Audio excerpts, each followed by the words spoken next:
എല്ലാവർക്കും നമസ്കാരം. നമ്മളെല്ലാവരും മൊബൈൽ ക്യാമറയിൽ വീഡിയോ എടുക്കുന്നവരാണല്ലേ. എന്നാൽ LED ലൈറ്റിന്റെ അടുത്തെത്തുമ്പോൾ മൊബൈൽ ക്യാമറ ഫ്ലിക്കർ ചെയ്യുന്നത് നിങ്ങൾ ശ്രദ്ധിച്ചിട്ടുണ്ടോ? എന്നാൽ LED ബൾബ് കണ്ണുകൊണ്ട് നോക്കുമ്പോൾ വളരെ സ്റ്റേബിൾ ആയി തെളിഞ്ഞു നിൽക്കും. ഇത് എന്തുകൊണ്ടാണ്? ഇത് മൊബൈൽ ക്യാമറയുടെ കുഴപ്പമാണോ? ഇന്നത്തെ വീഡിയോയിൽ ഇതിനുള്ള റീസൺ എന്താണെന്നാണ് നമ്മൾ നോക്കാൻ പോകുന്നത്. ഇവിടെ രണ്ട് മൊബൈൽ ക്യാമറകൾ ഒരേ അകലത്തിൽ വെച്ച് ചെക്ക് ചെയ്യുകയാണ് കേട്ടോ. എന്നാൽ രണ്ടിലും കറുത്ത വരകൾ പോലെ വരുന്നുണ്ട്.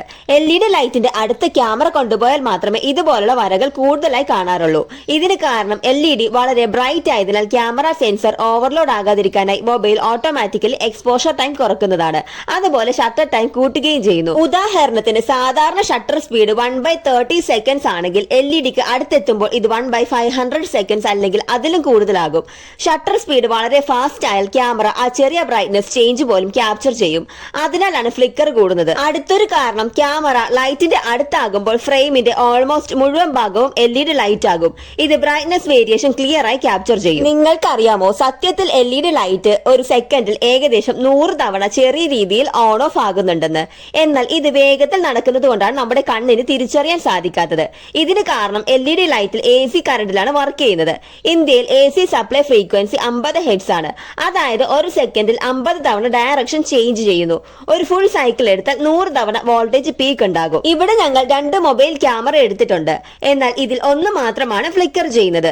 ഒരു LED ലൈറ്റിനും ഒരേ ദൂരത്തിലും ഇരിക്കുമ്പോൾ പോലും ഒരു മൊബൈലിൽ ഫ്ലിക്കർ കാണുകയും മറ്റൊന്നിൽ കാണാതിരിക്കുകയും ചെയ്യുന്നത് സാധാരണമാണ്. കാരണം ഓരോ മൊബൈൽ ക്യാമറയും ഓട്ടോമാറ്റിക് എക്സ്പോഷർ കൺട്രോൾ ഉപയോഗിക്കുന്നു. ഒരു ഫോണിന്റെ ഷട്ടർ സ്പീഡ് 1/30 സെക്കൻഡ്സും മറ്റേതിന്റെ ഷട്ടർ സ്പീഡ് 1/500 സെക്കൻഡ്സും ആണെങ്കിൽ LED ലൈറ്റ് AC കാരണം ഒരു സെക്കൻഡിൽ 100 തവണ ബ്രൈറ്റ്നസ് ചേഞ്ച് ചെയ്യുമ്പോൾ ഷട്ടർ സ്പീഡ് കുറഞ്ഞ ഫോണിൽ ബ്രൈറ്റ്നസ് ചേഞ്ച് ആവറേജ് ആവുകയും അതായത് ഫ്ലിക്കർ ഉണ്ടാകാതിരിക്കുകയും, എന്നാൽ ഷട്ടർ സ്പീഡ് കൂടിയ ഫോണിൽ ബ്രൈറ്റ്നസ് ചേഞ്ച് ക്യാപ്ചർ ചെയ്യുകയും ചെയ്യും. അതിനാലാണ് ഒരു ഫോണിൽ ഫ്ലിക്കർ കാണുന്നതും മറ്റേതിൽ കാണാത്തതും. മാത്രമല്ല എല്ലാ ഫോൺ ക്യാമറയും ഒരുപോലെ അല്ലല്ലോ. ചിലതിൽ നല്ല സെൻസറും നല്ല ഇമേജ് പ്രോസസിംഗും ഉണ്ടാകും. മാത്രമല്ല ചില ഫോണുകളിൽ ആന്റി ഫ്ലിക്കർ സെറ്റിംഗ്സും ഉണ്ട്. അതിൽ ആന്റി ഫ്ലിക്കർ 50 ഹെർട്സോ ആന്റി ഫ്ലിക്കർ 60 ഹെർട്സോ സെലക്ട് ചെയ്യാനുള്ള ഓപ്ഷനും ഉണ്ടാകും.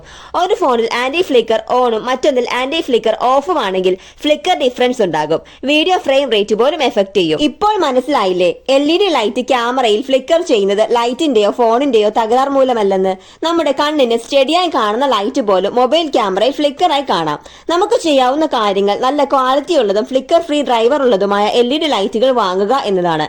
ക്യാമറ സെറ്റിംഗ്സിൽ ആന്റി ഫ്ലിക്കർ മോഡ് സെറ്റ് ചെയ്യുക. ഇനി നിങ്ങൾ LED ലൈറ്റ് ക്യാമറയിൽ ഫ്ലിക്കർ ചെയ്യുന്നത് കണ്ടാൽ അത് ബൾബ് നശിച്ചതാണെന്ന് കരുതണ്ട. ഇതൊരു സാധാരണ ഇലക്ട്രിക് ഫിനോമിനോൺ മാത്രമാണ്. ഈ വീഡിയോ നിങ്ങൾക്ക് ഉപകാരപ്പെട്ടെങ്കിൽ വീഡിയോ ലൈക്ക് ചെയ്യാനും ഷെയർ ചെയ്യാനും ഇത്തരത്തിലുള്ള ഇലക്ട്രോണിക്സ് റിലേറ്റഡ് ഇൻട്രസ്റ്റിംഗ് വീഡിയോസ് കാണാൻ ചാനൽ സബ്സ്ക്രൈബ് ചെയ്യാനും മറക്കരുത്. അടുത്ത വീഡിയോയിൽ കാണാം. അതുവരെ എല്ലാവർക്കും ബൈ.